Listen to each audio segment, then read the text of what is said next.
Hello, I'm Brian Haratzis and I'm talking about the Battle of the Burbs today. It's the battle between Sydney and Melbourne, and it's a battle between property prices and understanding the property price differentials. I'm going to prove to you that you cannot compare Sydney and Melbourne, and so that should be some fun. But I'll take you through the process and I'll explain the outcome. Sydney and Melbourne are polycentric and monocentric. That means Sydney has a number of centres like Chatswood and Parramatta, but Melbourne has a CBD. And it's because of this that the apartments are spread all around Sydney and they're not in Melbourne. And because of that fact, it differentiates the property market. Internal migration is similar for Melbourne and Sydney. They get about 80% of the internal migration, but net interstate migration is different. And net interstate migration is negative in Sydney and positive in Melbourne. As you see here, 17,000 odd in Melbourne and negative 20 odd thousand in Sydney. That means different people are moving in. That means staging posts for new migrants, and they want to live close to all amenities. But in Melbourne, people have a chance to think about where they want to live and they want to work, and when they arrive, they have established themselves. The Greater Sydney Plan is for a harbour city, a Greater Parramatta, and a Greater Penrith and the Aerotropolis. 3 cities within one city. The plan for Melbourne is to have the CBD as the central city. 1 million people are forecast to live there by 2050. And 1 million people are forecast to work there.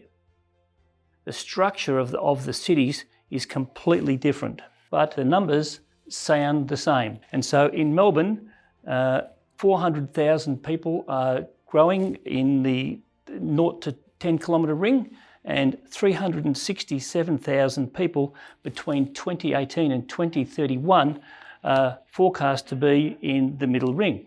That compares with Sydney, 221,000 in the inner ring and 386,000 in the middle ring.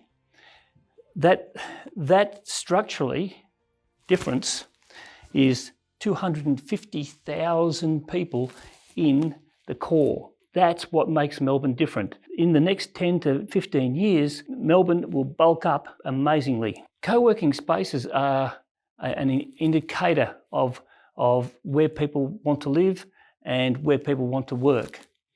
The Melbourne example and the Sydney example show that Melbourne want to co-work in the Eastern Arc, and that's between the city and Wealth. Sydney want to locate near public transport, and they coalesce in Redfern, which has a railway connected to the city, and Marrickville and the CBD. Sydney is a polycentric city, and Chatswood alone has 50,000 jobs in it. That's almost the size of Adelaide. That differentiates Sydney from Melbourne. The polycentric Sydney is to spread out with 3 cities in one city. Eastern City, that's the CBD as we now know it. A central city, and that's Parramatta, believe it or not, and Greater Sydney and Sydney Olympic Park, and Western Sydney around the Aerotropolis. The traffic myth, the facts of the matter are that because Sydney is a dispersed city, polycentric, people don't live far from their work. And so, although the peak hour congestion is worse in Sydney, Melbourne has a similar commuting time. And amazingly, Brisbane has a longer commuting time. And so Melbourne people are commuting from the city to home, but Sydney people are commuting from everywhere to home. Melbourne has an inside-out city as well.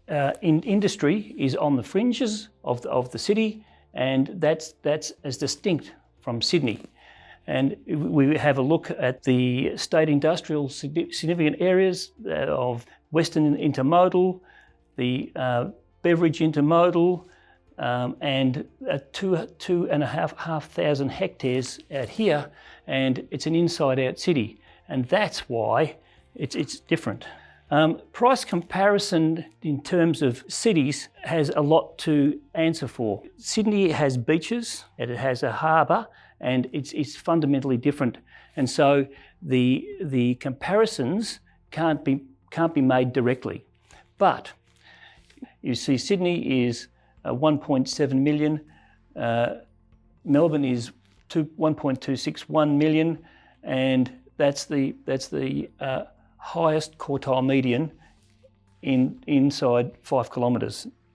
And as the highest quartile median inside 15 kilometres, it's a $330,000 difference, and the highest quartile 40 kilometres away is a $200,000 difference.